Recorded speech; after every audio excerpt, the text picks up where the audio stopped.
to my Ghana de shema munyina mo hanka kranka krabo someno yeguso da ya ye twa na so biem yatena sede ya prom to braka sebo aba som ka sebo ifri ha aba twa no ho na afa ba frontenta fidie no so kokon ma ba ya bi no wakenkan www.sompaonline.com anansa mo ade ba no ne mu ne binie Chama hene yo ma Ghana ma shebe jafia kwa kasa chire mu wase abebe ma bra na so se aka ma menka bi no yetumi ma no tintim ye pa na aye adwuma ewa bibire ma toya hodo sanso ana bo akwa south mo shebe jani ye wa Kingsley algeman anso akasa wase na insurance premium ye na won ma pajamuo ama adrawafo won mo kwa na insurance wo mo kwa renew na kwa ya de so abeto wo mo so no wase ha adwene pa ye wo saban wo hwe wonsem na waka Ghana Insurance Association panye kwantrofo ya wada no ababe yi ano kyerese wenya ba we na de ba yo won mo kro mo ye na afie twamuo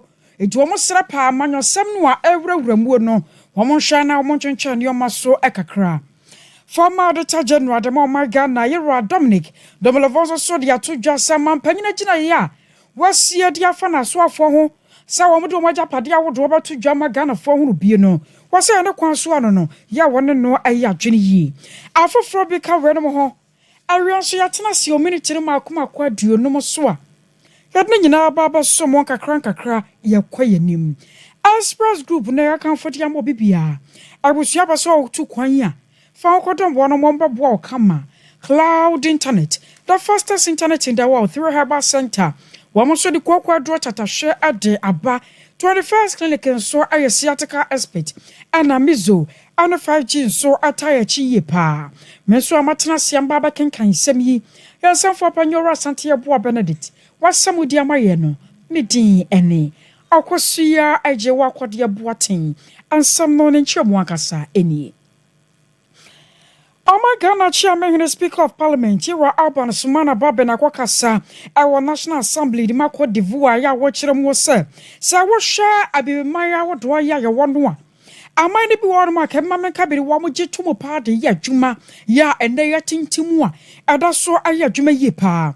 Was so about my Ghana more from home, and ya fear Chamwo. Sani anani papi no wake kani yesusuo eni etimo pone city asa abato no anhwe ya basabasa ye hoyo ani ade betumi asimuo no wase nam saka mamen kabini yaje atum na ye mu de wo mu de ye adwuma nti no bibia ansi ye etime to aba na yetu ni ye we kira sa no kwa ma Ghana kemamen kabini yete ase ye mu nipa nyina ahyase a ye de aye adwuma afa okwa divu aman ne mu nso a womo so ahyase fa na dwade sikasam ana bambo mu nsam wo no womo hwese ka mamen ka bi manyokuo na nasa no ma no womo betumi age atom ye na atintim awo ko divu a emfa wo no sane anuoma esibe kwa chewachewo arona ka obi am Speaker of Parliament wo hyase a wo bo amane ye se wo basere pa se bi mai amaman kaye no ya womo mu ye achecha sa no womo nyina hwese wo mbe kai won mu nchi Cheche kanedo no a ya no ya kemamen ka bi no na won masanso akokofa ne nyina ya ka bom se yakfurukro mu ade sanse ye no sano a ababua ma bi ma ya dwadie ye se kasam ne ye bambo no so no asanso afa ne ntuma pa ade afa bio greatly value le Parlement de Côte d'Ivoire accorde beaucoup plus de prix à nos relations to foster stronger et cela montre l'engagement de notre pays le Ghana à travailler avec la Côte d'Ivoire pour promouvoir la démocratie, la paix et le développement pour le bien de nos citoyens. Distinguished ladies and gentlemen, distingués mesdames et the messieurs, recent peaceful transition of political power from the ruling party l'alternance to the opposition politique qui a eu lieu au Ghana was a clear manifestation a été une manifestation claire du désir to de transition notre from the population consolidation of democracy à passer de la consolidation à la démocratie à son enracinement dans as notre pays. Africans. Et en tant We qu'Africains, need to demonstrate solidarity nous devons and cooperation démontrer la solidarité within the et la context coopération of dans le Pan-Africanism contexte du in the quest to panafricanisme foster democracy afin and political de promouvoir stability to la meet démocratie the et la aspirations stabilité of our people. politique afin de We répondre aux must therefore aspirations de notre support population. parliaments and other institutions of democracy Pour les that promote parlements good et les autres and institutions smart de la démocratie in our qui font la respective countries. promotion de la bonne gouvernance In that regard, dans nos différents pays. permit me to emphasize Aussi, permettez-moi de dire que la conférence des parlementaires et les présidents des législatures africaines que j'ai eu l'honneur de présider il y a 3 mois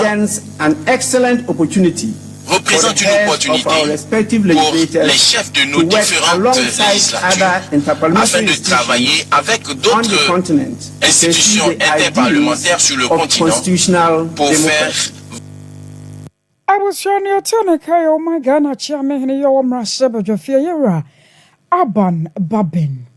na ya kwansa fofremu abandada na pers wansa no baba fra konya so no yetete ya se insurance ya na mpempi no ano ahyankafo no ko na se wu amukoko renew no entumu kakra baba kan wo ye kopie mu ewo mrahye bedwafie na mrahye bedwafo no won mantumi awie ho nsem kan ya na yede to aba abansakra ya eba ye nei mampanye John Dramani Mahama wo baba fra konya no atena so na se ba ka se insurance premium ntumu no ahyase a eye adwuma nipa pinu wa tenetene warmo nsa sasa ba ne betena so no ana obo apa wototo nneemam agina mo abo ne ade ya na hyase a abebaba abo kwasa otemra hyabadwani yera Kingsley Ajiman ana no pe wade ache bi adwumadi so no wona o man ne yodo ache twetwe nkomo no wacha se ha dwene sa adenche yakora na nei yewunu se ntumu awodo bi no hyase a abeba ne nyina no aban ya wate so ne dana bamuo na wosesa aban no ampa wansam na wanka Wama gani yesika semti tiruni ashankafo no afembu no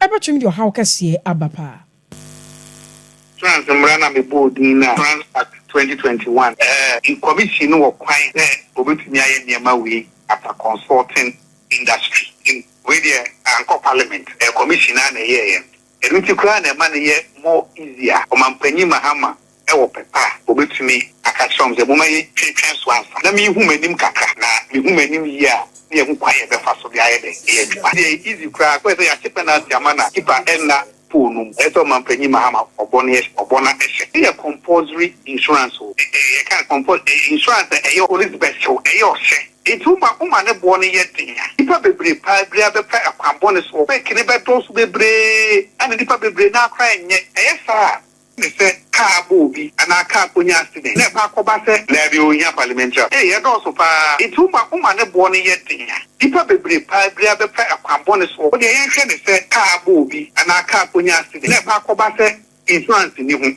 How any amane a e be to busia so. Enti was so a bibi and say yes, it is a compulsory. Bibi and kay optional there. And I will to so say the panel and your share. I don't know pen or peso yede. Oh yeah, it's no dear Rebecca says so far as any cosmetic. Na a compulsory dear. A bibi a bind dear. A dear bind dear or the bonny mouth for who bind dear. My bonny choir to be there. That's it. What your how and then to 2021 Act 1061. So why I walk was out to Marshall Johnny Yera Kingsley Ajiman. Only a tenant can watch your chim was so the one become one. A cobana son one a baba had Jenema sent you a so never one to me a cosro. Now I no more no. Anna Panya Quantra for that Ghana Insurance Association and no. Yera Kingsley quasi quabason. Some Parker Siena Casaya and no baba chums a recrano. And yan na some woe. I fear chum no and I want to share by here. Ya woman and panion for a woman can be a woman. Ani adwumakore nyina atena se insurance companies no wo mu nyina atena se susu bibi ya won nyina adwen ko benkrom se wo se yatum edi se obi de ya manyosam se aban wo betena so ne yatum ni ade a woni ya no onim ne wo pa kire enti ene nkrofo na traffic ene edi nkomo be afimi ene omo gichum se okay sa dia kakra mo betumi akọ to 10% enti anu baba ya na ekosis anom se da bi January de oya emwa enti yen sha se February bi ten senia away meeting answer na sika sa increment in the bano yen me a number of people stakeholders transport owners transport companies transport organizations unions yen nyina ye kakabom answer na ye bitumi e de we na answer na egia ye de ye master service no itu anamo na ye de sika kakaka but don't who say apart from say yeah two no benefit say wo at minimum premium minimum benefit no and so you increasing cost to 8,000 say so yeah private individual yeah fa you won for amanyo semle yeah buy them and they say assembly no one point to me yeah say we no Nievema yetumi aye adwuma no na ye hwe se obi afran a atambi e no betumi akama ye mfa na ye ngina se apanfufo akwa enti na ye tu anamo we ana ye tu anamo we dabi ye nya ne sa na misra wo so me pese me na bretamu no ye be consider nkomo de ne hia ye ntitiru eni te kwan a ye be fa so abo third party a oni bi mpan eno ne hia ntitiru asem na ye kan se ye kan asem na obegin se e anansetam na say we need to say obi stage any accident obi ti mu apaye a enye user ma so nti yen hwe no sa ne enye objective yen pa man say me free from kra basically na akwa aso ya financial insurance commission ho onu ye penye ni omu di nkomo bebi e be ya ma ade be ya ma amafo ho an ha omu no ye be ye I was your attorney Ghana Insurance Association, one more penny quancho for Dawamano, Dr. Kingsley Kwasi Kwabasin. Na ana mampanya John Dramani Mahama she sana powerful order one on Baba Jumano. Wo baby ada rasa one yano, and the sick aborchana or one a japadi I would win now, whatever to ja, no mamuni yina who say when we Wofra kunyaso so ye hunu said ye beka ho no efraba kwa fasim anaso ono anka sane botom na asasam no oba no former auditor general Ademo Ministerial Dominic Domelevo adna no atomu ya watchre se anamotu no mampanyina hyase ye wotu no anam ne kwanso pa wane ne ya adwene ya wagye tumu sese okoso aye ne seyi a ababua magane yatumi akoyanim na so wase ya ka chi kakra sanse aswafo ne binuma din ka aswafo na mu asai edisafo no asakwaba no se yakase omumfo mu no mato dwakora no nia no wanfa ma anya de amra no ebetumi achichiri ni pizza. Agree with them because the way Shrike has handled non-declaration of assets and liabilities, I beg to differ. I think it's not the best. Let me draw an analogy here. You know, the same constitution requires that the president shall be sworn into office before he can take office. Do you remember that? So could the president have just said that on 7th of January, I've been elected by Ghanaians already. I don't like swearing in. So you just move into the office. I think that will have been declared unconstitutional because you'll take some oath and be sworn in. And so if we respect the constitution in some way, we should respect the rest. The lawyers say we cannot appropriate and reprobate. So I think we should respect the constitution. Do you know why? The 6 months is too much a time to be given to a public officer. By that time, he or she will have known how he can abuse the public office and then do what we call the anticipatory declaration. That is, he has a plot of land and then he aims at putting up a 10-story building. So you declare to us, I have a 10-story. Remember, the declarations are not verified. So you declare that he has that already. So by the time he leaves office, he declare, I have that. When you ask, you say, this is an asset I had before coming. But maybe he built it only in the past 1 month or past 1 year. So it is good we go according to the constitution. And let me also add that asset declaration is not limited to Ghana. In many jurisdictions, when you are nominated or or named by the president, you go and declare before you are appointed. And that's what I think our constitution wanted to say, that before taking office, declare. So when the ministers were nominated and to go through vetting, all this while, they should have gone to the Auditor General and declared. So if I were the president, well, I'm not the president, thankfully, I will have told them that after going through all those processes, declare your assets, then I'll swear you in, your assets and liabilities. I was aware of former Auditor General Ministerial Dominic Domelevonia Tenin came. Now you're George or Pariadon so and ya power no Sanya Maya Dumo Baba Shamabunu and 1.2 and Sansam so. Now a broke copy more our veteran committee when him would know. What I pay Chiramu says social former my so. Now what are to Ghana and Sunsunia Wumpa. Sansa Wamodiano, Sakwabana Sako down Konya Fish and Dunum. I don't want to do Siana said Dun what you're Sabra ni nyina no na akora no wade ne ho dadade ope ana waye aduane ope no obedie ana sesuku ope ana wokoro nanso yade no kire nipa no ba bia fu na hanhem enti wocheme bo akokora no da so to maame na wapanchen eno ka ho bi ana amaga no yade so ano do na do so se mabunu ebetumi ate wo mo ho na wo mo akasa sinketa bo aboso so obaye adwuma na nyame ya dom ama no so eba no organize adwuma die se yebo abo mabuna no a why be painting no da so ayenti no wo ba na fam de na wabie ne pono de ato wo se na be ya maburu nyina ebenya akonya ba ne nchen na ne ye wo so ye na de bo maburu no wotumi aye ne sa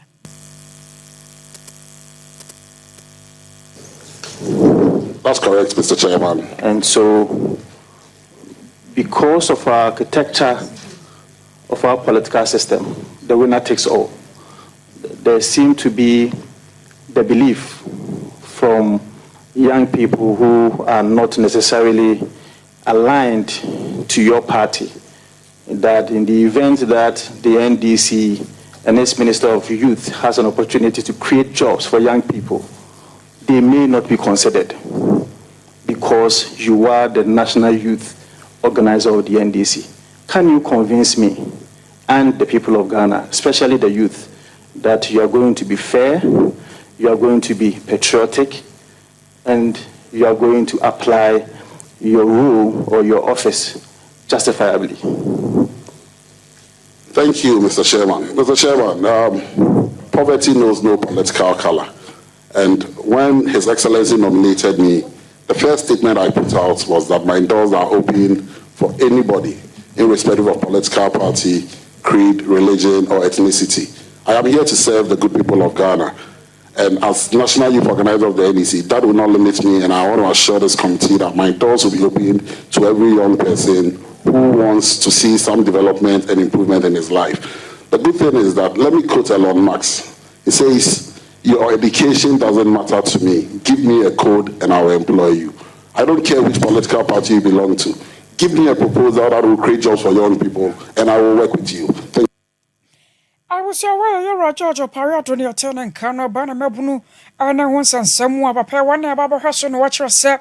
Wabasum Ghana Sompa ye pa. Nam Suntine Puna be, we be at our how no better to Diaba, now what shall see at your mount. A fair Bonapata year once and Samon Sua. Mammy Amelia Arthur were known near the son and sa, so my swap for an ano. Now, my media two jabber copy mu, our veteran committee no one no, and Wababa Trust, and I am Pataya ye or my Ghana mon European Union. Woman the yellow card pa Nyasan Ketwa Makakranibia, and what dear Tim Swasan, so mino, Sunny a first way ye and Patani at Yano. Woman Trust and Saddam Francis Papa so, and a Yama would whoopie noir. Na Yameya don't know about Tanako Yasua. Sunny one in Oberhankra Tamubium. A choir was the first one to me Gina Begina, a son, Sir was Shakura Noa. Woman Pataya won some na Boma Ghana Mianyasika, Bass of $400 million.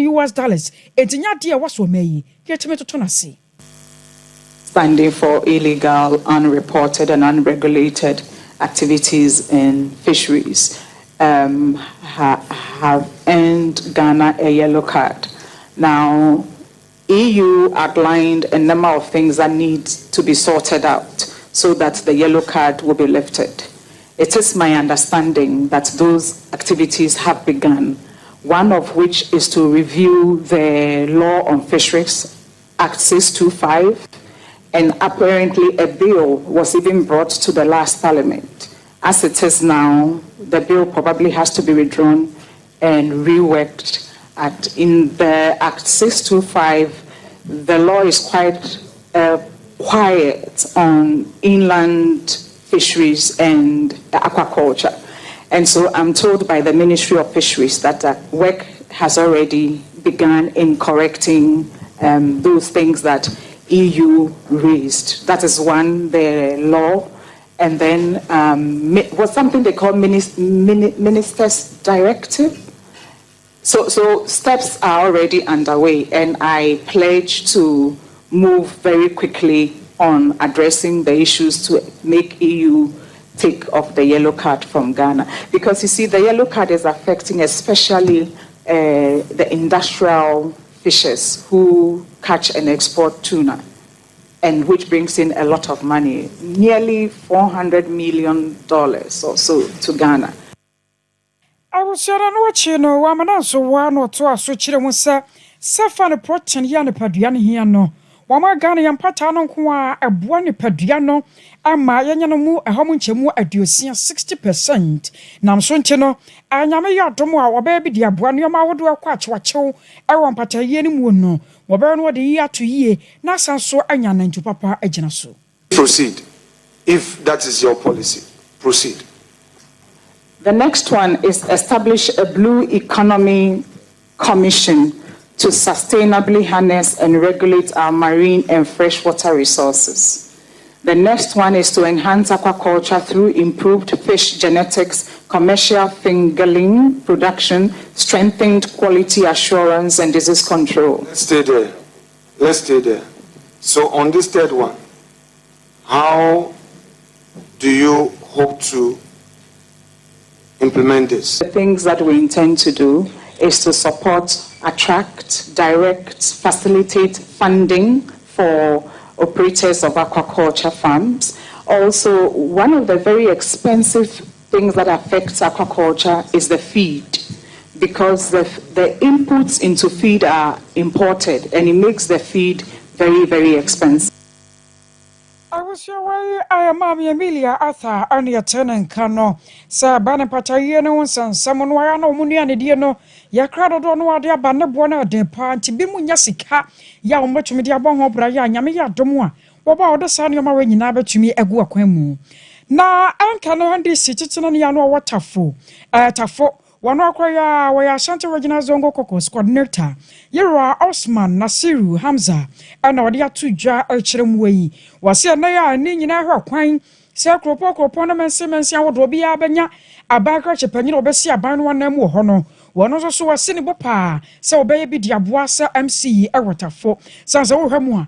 Nebada Baba such a chinani water for Yas and Ketwama, and this Yamanyo quantity a dance say, a brown water so such a chinanino, Wabwana woman there to turn your ma, a be an a proto one will be to me bemubi. Now 21 was a wajina brand pa. Yes, your man a quanyano, swamra your cropon no penny pa. One also baby Diabuaman and nim dear one, what there are some other share a waterfall. Say, vetting Biani Ketwan. Say, Casa will convert no matter how our prepare will be. Vet will be able to one was way or no. Look at Sabbath, I'm going to move Simon for me and Sunday. Also, Munim, Drama, dear ma, and a woman said in this city answer. Miss Catro and send Bakum remains, no catch him say, congratulations, because Munim the track record. May unify, and I Messiah will be a new team player. To move Simon say, I didn't dinner, may call the first MC. And I'm seeing a prayer. Majai Tafo on a peaceful harmony. Sir, conscience. For good 8 years, been a mere charm on BBI come. But he say, Tafo my chiche. They've been to go office. And he be no amount to go office. Who the super move of fear said, Chairman, we are chairman, you who said the city. Yes, so beji. Na office name to me go. Say you call it me call MC here, obit me call MC here. Office necessary to go there. MC office the meeting go.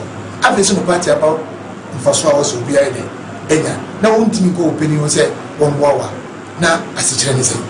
And no and I'm cause no, when me go back, let me go emancipate all. Na me bibi anya dey. Enya kama no obia enjoy ne bra wa bra no also enjoy they also enjoy. As well as obia way opposition all we live in the same community. We live as one people. I will show where I Osman Nasiru Hamza your turning car. Now watch your more so on soon ya kwanya no baba MC a waterfall and an infafemu ya twas way. Bantman or show Johnny on Monya for Francis and Sobochi. Now one show of fear and a penny perry but to judge us and somehow. Say to a berry and about watching some Nipa bedum da so dem Russia woman some dear will cast some more. What be to make a wash was here nay no. So I want to sell crowd would drop in one. And this Mabunu be yes, so say one more yasa. One more ankasa, a mokra park ya, and no ya by Diano. One more sasa, a bit so crampo on my year, Cromanwa. And a Gigi Skya astroturf for 1 more yana cacaca. Nipa de Marasha 1 more samo sasa no. And a Japadia would do. Nina ya bandia ya bonwoka, see about me a crock run war. I know a penny patches a son of man where Coswono. Say I'm sure about Shenua. And shall back swama about Frocra ba, Sadia Noir, and a bit to me as see our home. You are Francis Asansobuachi. Of utmost national importance, the issue of post-election violence and its far-reaching consequence on our democracy and our socio-economic development. Mr. Speaker, Ghana has over the past 3 decades distinguished itself as a beacon of democracy in Africa. conducting 9 peaceful elections under the Fourth Republic. Our legacy of peaceful transitions, adherence to the rule of law, and protection of civil liberties has rightly earned us a place of pride in the global community. To bolster this democratic tradition, the Presidential Transition Act 2012 Act 845 provides a framework for orderly transitions of power. The 2024 transition, Mr. Speaker, adhered to these provisions admirably with commendable cooperation between the outgone and the new administrations. Against this background, Mr. Speaker, there can be no justification for acts of hooliganism, lawlessness, and unauthorized takeovers of public offices witnessed in recent weeks. The post-election violence we have witnessed, including arson, vandalism, physical assault, unlawful takeovers of state agencies, and attacks on security personnel, poses a grave threat to the peace and stability of our nation. These reprehensible acts, reportedly perpetrated by individuals allegedly affiliated with the governing party, seriously undermine our democratic progress and must be condemned in the strongest terms. Mr. Speaker, allow me to provide a few specific examples to illustrate the gravity of the situation. I was away about to Mamma Sabajan, Yara Francis, Asenso Watch, Mrasoja Fiona Tessa, Wakasa, a church in Semuno. Young Common Sonian Conquating Common and Anua. I was some cases here, I was Obuasi so ma a nipa besa and Cronia Chile one Mashra Womonqua, Anglo Goda Shantia, some Aniakan Sano. Na a Coban Sano Suku Watwa. Nina Obuasi and Tiaba say at Tutum, because this has Jima Papa to me a year Juma. Na anano ya TSS schools no empanyimfo makwan ama woma bia adesuafo hyase akwa churchfo so akwachara de yenko na ya no Obuasi East Mansi no Director of Education enkwadi nkomo ye wakwa bena owuso enketia obaya kase mo ha o Danyamina no Obuasi te say Yehu adom ahaboko edanyamia si sasa ya tesa ya bia sukuu no a ankwada no kwo na wadaru meta sai na nanso bra wo mko ya no sai na nkoda no ankeka sisie bini amedase na mentia Sompa tifo ewie ya umaji bra umuti ampa na no isi Obuasi on the school for the omoye nkoda de bra kru na ni dane butu sa no na ama ehu urese de ni du ba bisoja for deep airplane na biwi na police impanimfo no tuyefo se yen home so kakra nsana e bi school indie mai to school no na mensa adwada ekosi ukuada ene nyankopon ada roma ene advice ayenye free security impanimfo wonti ya fresh nkoda ni nyina amra indie bi school ene nfa ya saba biu ene study no on say osha BBC sa na nkoda na report wa na e through kakra enti ene no ye ntimi anya ye number no to the fullest level said ye ehwe no ba mi ni say nkoda na ni awofo nyina hu say ya sa ba school ye koye ni mechna ne na juada na die ni se bibia bitimi ayama nkoda ni nyina etimi report back na sani yanimu no anaye Obuasi nkoda no tekoda ya amuma wo mu nyina akwachena fie yi wokọ me awodo a wo mo de nam se we bi nkan wo mu ntino nkoda nda so ko suku mmoni a churchfo no ye nhyehyɛ bi sa nansa no nkoda no kwachena fie no ne won mo ntimi anhua na jawo mekeka abom na won ma kyerɛ wo mo ana mo ba na sei na nkoda no tumi ahunu ni nyina wabra emfoforo wo mo Minya Oba Obuasi is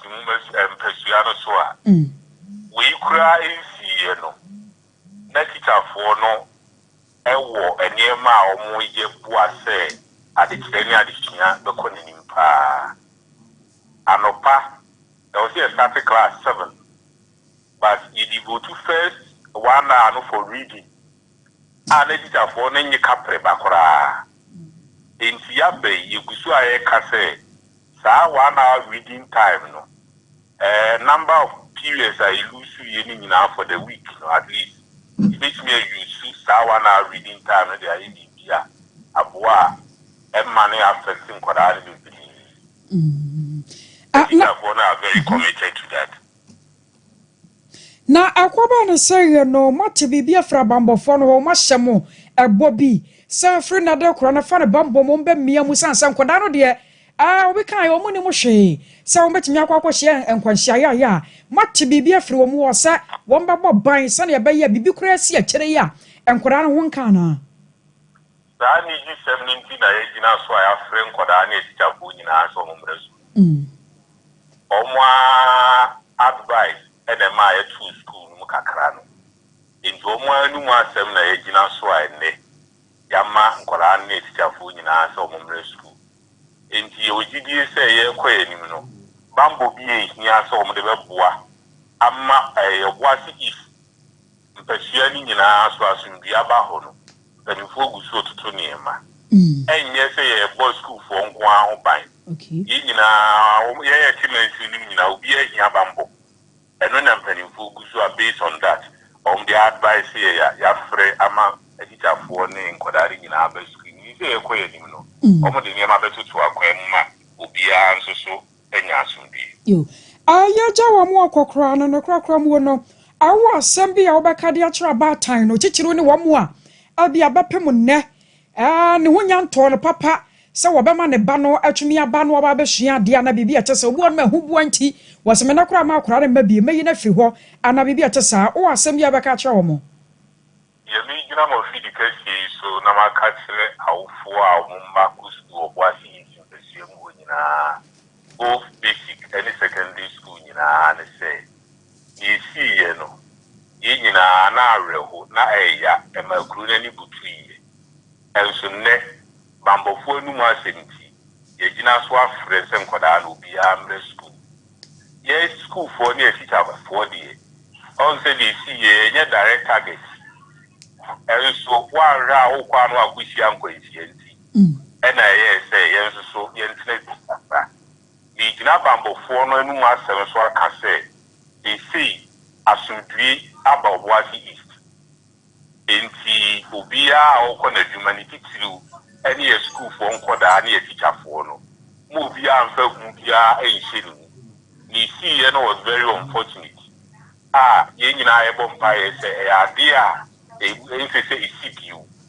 Enti Obia in free Muna, yes, or ya young queer Dumaso.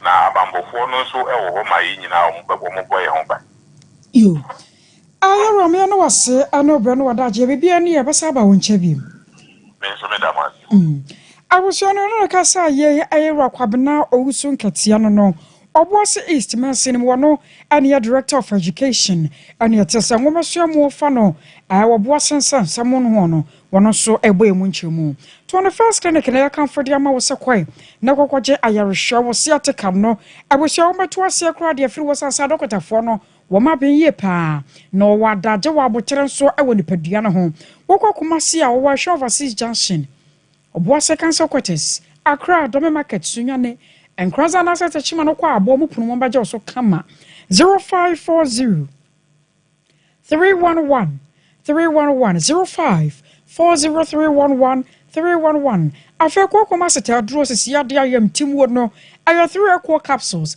wunya bia wa wie kura pebi fa se watifi wachi sanse sie no de yade ya ba mu a ayo no nta mo nka ye kwakwale na kaba Johnny Heba Mr. Anasa Pidank no na kone ko bisa dre won sabaka ne bon so da fom 0546 107 107 0546 107 107 Express Group na de wotu kwan was Canada, US, UK, Holland, Australia, New Zealand, Germany, babia, I do better far.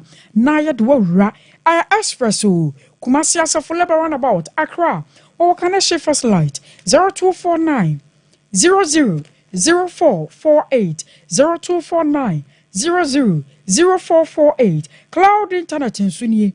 Internet papa I want Juana Bua 24/7.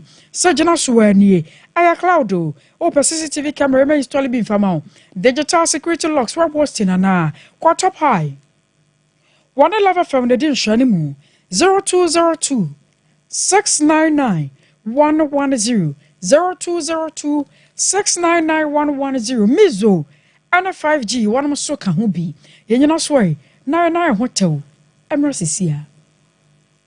21st clinic yes sciatica expert sciatica no o nerves na wo to ase na fa wo siremu na fa wo nansia besi ase ho no se ho techema eno ene fa ne sciatica na etimi bubu o to ase ka wo se dwe wo sirem wo je ho ba bia enye na no na 21st clinic ba ye adwuma pa wo mu yenti abaso bo ma gine wo Ghana ha ene amono ne enya asem ketewa Womuji international awards ahodo womuji local awards ahodo na anu nso na womu be the only sciatica research and treatment center in Africa bibrim hano ebi ni baby a gise 21st clinic nkwa womuji bibidro ene besa o yare no masa de machine aka ho yare sabia yare bia wutimi de ko ne mama ade ba ko a wo magidi wo mu pa no sciatica ena stroke nso de kwa diabetes ne hypertension ni ade Ghana ha ba bia wo mo ho 0540 311 311 0540 311 311 na 21st clinic wo mo sciatica expert.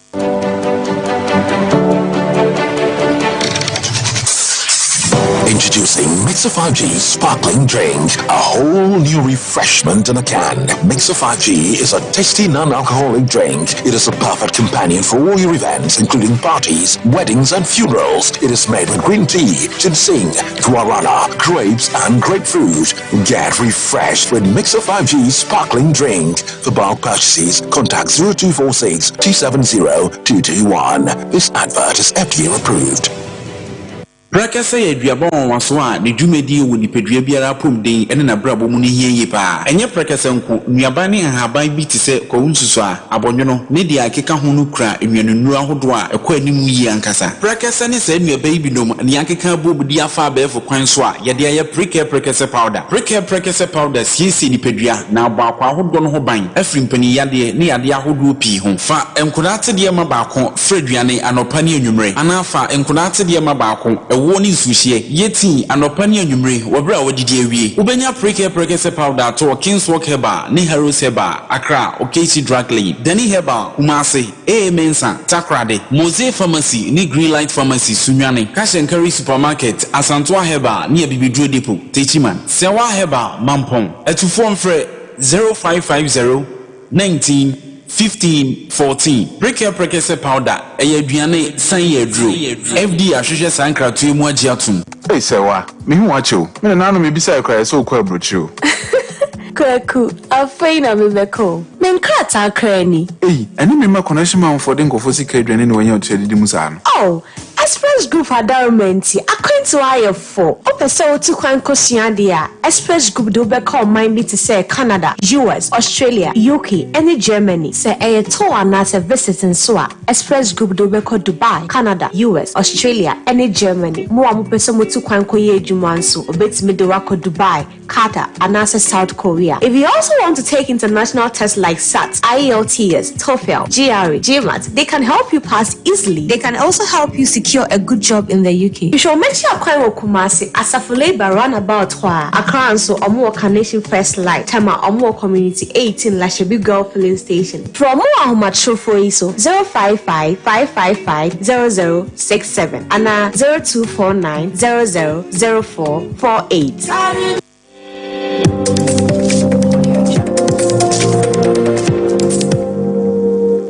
Sompa TV, Emma Akituapa.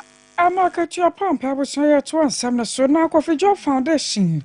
wɔn nso ayɛ wɔn nyame som adwuma amane ayaresabea bɛsɛm yɛn sɛ gyina ne naso ɛwɔ Kumasi no wɔn akɔakɔyɛ wɔn nyinaa ayɛ yɛ a wɔn aboa adehyɛ a wɔn da hɔ yie paa yɛkasa for government hospital wɔn kɔ hɔ mɛnhyia ba ayaresabea na afei Kumasi South Central so ɛhɔ nso wɔn kɔ wɔn adehyɛ binom nipa bɛs wɔ ha aduanan ɛno ɔkɔkɔ dom wɔn ma wɔn ayaresabea sika bi a na wɔn ntumi ntua me yɛnyi wɔn ani adeɛ no wɔn hwehwɛhwɛyɛ ade sika bɔkyene ɛkɔma wɔn na sika a yɛka wɔasɛm yi ɛyɛ 1 million Ghana cedis yanka ne sika na bro bɛsɛ 1 billion ɛne akyire yi na abra wɔn de sika no kɔyɛ ya ɔkɔyɛ ayaresabea no ne ade hye wɔn mu ayɛ sa no panye kwankyerɛfo Kofi Job construction wadano ya no akɔyɛ na sa foundation ayɛ ne dia wɔne ne hokani akasai ya wɔn de nyame na aseɛ ma no kyerɛ sɛ wɔyɛ bi paa sansan kana no wɔn twɛ wɔn ani na wɔn hwɛ sɛ ne no msetie ne nayia wɔn manya bi de ya ayɛ no a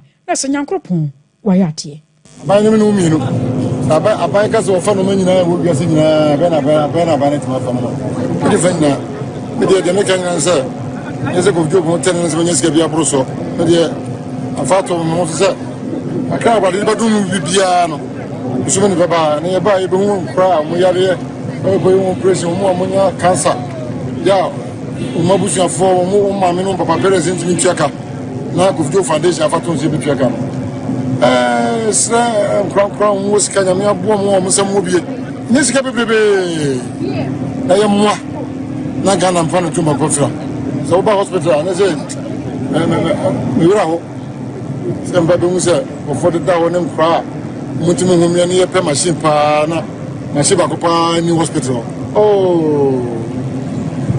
e ma yo ho kese pa na me ka nyina se se me nyanko po se rade me nya sika me duma nye me nya sika na rade utu mo me nya bia rade me nya bia me bi da papoa mo mo ni bia you can na nyankopon na afa ne mu ene ebie mu allow ne ho ama nyankopon e de na ye na dwuma nti ene mu hu sama hyeche ya na me de da na se pa ene no Kofi Job foundation ya adin se be ko sabia miensa that is Tafo Menchia and Kumasi South Government Hospital na ya kwa hwe mo da ho no mo yare mo ntimi ntu mo bill ena ebie mu so nyama na akade bia ebeboa ama ayarehwe no asipi and ye keka ekane nyina abom almost 1 million Ghana cedi and na mira and the foundation that the buankofo a omuhiamwa e wo mayi and ye buy no en kankane Kumasi South enkofo bebre wo hono muhiamwa crown that is cancer up to talk and go be brave and chronic tissue if the home crown you know ba ko bi wo hono ma atonani a friend retinoblastoma no say area no e ba the ones ye be ya kra nani ye nya moanyi a e be di akwa na afia ba friend kra ni I was aware Kofi Job construction no akwakwaya sa no wanna ho kan Dr. Esther Jabi ani ete won mon kan na watch no ayaresabea na panyimfo so ade na ase ema wo mo me say no preja me ya ma be ye wo ende no ye wo dwiye e bu ya dwene na ye nte ase so ye kan nyina ne se Bible say wan na ma wo no ready bibi kane a wan hye na na mu wo se wa ye ma wu nua no na wa ya ma me asefo rade nyankopon enti ehwo ne edina so ka se ene ade fefe a wa baba ye wo manhia district hospital hey nyankopon on hwe so na one woni wabusua nyina kwasi mu 4th generation o chi na entwa mu hunhia ade fefe ma baba ye se obonsam ewudina ho na o hwe na o ka se sa de we ye a wa ye nti ebia mefa kwati kwan bi so amia wo kwan bi so a ye ka ne hye e ka sa asofdaje e ba ye nyina ye ka sa nyankopon ko nhira mo I was so worried ayana sefo bia wamo wa ayaresabea wodo ayera Kofi Job ne ho kan ko ye no na santemantam director de ma Ghana Library Authority year for so from pon ana de to ankoda animu titiru ne adesuafo a wamo konkosuapo suapa wodo mu se wamo da chi nya wo yie pa nam so nche no se kwaba no se wono mo afa enwoma bia na sempo ba bia ebetumi akwakwa wie wo da chi a aya na wono mo hwemu yie wo se ankoda ne bu wono ma de wo na fofo ba fa no ɛno na wɔn mo fa wotimi so wɔn yɛn ansantwera adwuma onim ho ma akyekye sɛ adoma kyade no kura ni hɔ nanso nam sɛ watesa no yɔnko sɛ wɔnom no wɔkoro nti na ɔno so de akyire wɔsɛ kɔba no saa no abawie sukuu no nanso adwuma pa deɛ onya binye dwumadie ade ɛbɛboa ɔmo daakye nti afutu a mede bɛma nkɔraa no sɛ ɔmu ntie na ɔmu tie a ɛbɛboa ɔmo ebi a wobɛ sɛ ɔyɛ engineer subject bɛn na obɛtu so a ɛbɛboa mo abɛyɛ engineer wobɛ sɛ wɔyɛ ɛne discipline biara no ɛno no nti na yɛde obi a wakwadiri mu ɛwɔ career development ho aba a wɔba bɛkyerɛkyerɛ ɔmo ebi nso ana wobɛ sɛ woayɛ w'adwuma ɛyɛ entrepreneurship no ne nyinaa no nso yɛbɛkyerɛkyerɛ kwan a wobɛfa so a ɛbɛboa ma mpanyindie no nyina a woahu kwan a bɛfa so a na womfa w'ani nkɔto aban ko ara so na woabɛtumi nso abɔ ɔbra Awusiana no chino no Raya Unis Adubuahem Intellectual Property Right and Technology Transfer Management Kwame Nkrumah Suamponi mu wono so de kakra eto aso for Sian and now